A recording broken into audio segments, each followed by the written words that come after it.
Hey guys, it's off1 here, and today we're going to be solving product of array except self. So in this problem, we're given an integer array nums, and they want us to return an array answer such that answer of I is equal to the product of all elements of nums except the current nums. So what does that mean exactly? If we take a look at this example here, we can see that the output array is supposed to be 24, 12, 8, and 6. And the way this is calculated is by, on the first spot, you multiply 2 times 3 times 4. For the second spot, you multiply 1 times 3 times 4. The third spot, you multiply 1 times 2 times 4, and so on. The tricky part about this problem is that we can't use a division operation. So we couldn't just go through the whole array, find whatever the product is, and then at the end just divide the product by whatever number we're at and store that in our answer array. So let's think about another way to solve this problem without dividing. If we take a look at our answers array, we can see that the first entry is 2 times 3 times 4. And then the next entry is 1 times 3 times 4. The third entry is 1 times 2 times 4. And then the last entry is 1 times 2 times 3. If we take a closer look at what these numbers are, we can see that for the first entry, we are calculating the product of all the numbers afterwards. And then for the second entry, we're calculating the product before and the product after. For the third entry, similar thing. We calculate the product before and the product after. And then for the last entry, we're only calculating the product before. So what we could do here is have an array for the product before and the product after. So it could look something like this. The array before, for 1, it would just be 1 because there's nothing before that. For 2, it would also be 1 because 1 times 1 is 1. And then for 3, it would be 1 times 2, which is 2.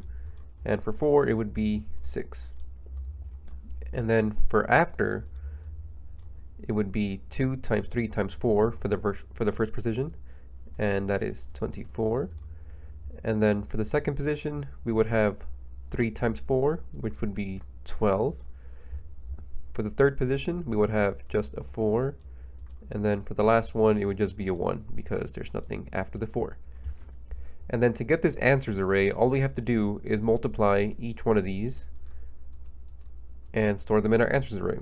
So 1 times 24 would be 24. 1 times 12 would be 12. 2 times 4 would be 8. And 6 times 1 would be 6. The runtime for this algorithm is actually O of n, which is great. It's exactly what we want. But the problem now is that we take up a lot of extra space here with these two arrays. And we don't actually need them. We can actually solve this problem with O of 1 space. The way we do that is by having two variables. One to keep track of the product before, and one to keep track of the product after. And the way we're going to calculate these products is by looping through the array once going this way and once going this way. Because to get this, we would need to iterate backwards so we can have 4 times 3 times 2. So I'm going to show you what I mean in more detail. So I've initialized the array to all ones so we can multiply our before and after to it. And to start, let's go with this first position. So there's nothing before, so we would just multiply the answers array by 1, and that gives us 1. And then we go to the second one. Before is still 1, so we're going to do that. After is 3, and then we have 1 times 2, and that will give us a before of 2. And that's what we're going to do here. And same thing for this last one. We would have 1 times 2 times 3, which would make the before 6. And that's what we store here. And now we're going to go backwards. So our after, we're going to start at 4 here, and there's nothing after 4, so we just multiply by 1, and then we go to 3. The only thing after 3 is 4, so we would multiply by 4. So this after now is 4. And then we're going to go over to 2, and we can see that here the after is 3 times 4, and that would be 12. And then for the first one, the after would be 2 times 3 times 4, which is 24. So now our final array will look like this: 24, 12, 8, and 6. And that's exactly what we want here. And this algorithm now takes O of n time and only takes up constant space because we're only using these two variables. So now we can go do the code. So to start, we want to initialize our answer array, which is going to look like this. We want to set it to all ones for a size of nums. And then from here, we just want to initialize our two variables that we're going to use to keep track of our multiplication. So we're going to have product before and set that equal to 1, and then product after and have that equal to 1. So now we're going to iterate through the array forwards. So for I in range of length of nums, what we want to do here is set our answer array at I equal to the product before. Because if we think about it, the first entry, we don't want it to change. We want it to be 1 because there's nothing before it. And then after that, we want to modify product before. So it's equal to product before times the current value of nums. And then now we just want to iterate backwards. And the way to do that in Python is like this: for I in range of length of nums -1, and then -1, -1. That can look a little confusing, but that's just how you iterate backwards in Python. And what we want to do here is now multiply our answers array times our product after. And if we think about it in the example, there was nothing after 4, so it would make sense that product after is just 1.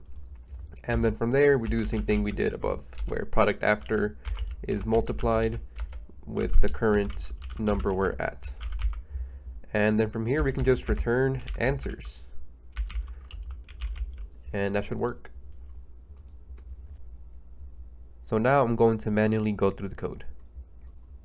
So to start, we want to initialize our answers array with all ones. So it's going to look like this. And we want to initialize our variables to 1, which I did here. I just called them B and A just to make them short. And then we're going to iterate forwards. So for answers at I, which would be this position, we want to set it to product before. And it's already 1, so nothing changes there. And then we update product before to product before times nums of I, which is 2.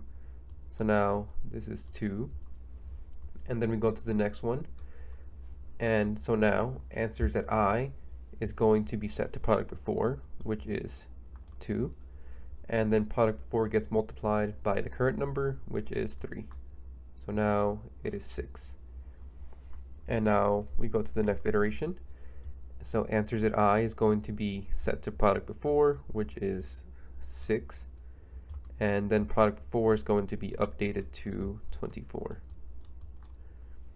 And then for the last iteration here, we are going to set nums at I to 24. And then B is going to be updated to 120, I believe. And so now we're going to iterate backwards since we're done going forwards. So we're going to start at 5 here. So we can see that answers at I times product after is still going to be the same because this is set to 1 still. But now we're going to update product after to be multiplied by 5. So just going to do that. And so next we go to the 4. And answers at I times product after is the new answers at I. So this 6 will be multiplied by 5, which would be 30. And then this is updated to be product after times the current number, which is 4. So we would have 5 times 4, which is 20. And now we go to the next iteration. And answers at I times product after is the new answers at I. So 20 times 2, that is 40. And then our product after is multiplied by our current number, and that is going to be 60.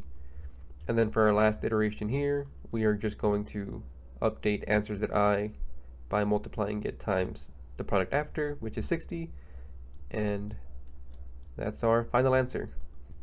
If this video helped you in any way, please like and subscribe because it really supports the channel. Thanks for watching, and I'll see you in the next video.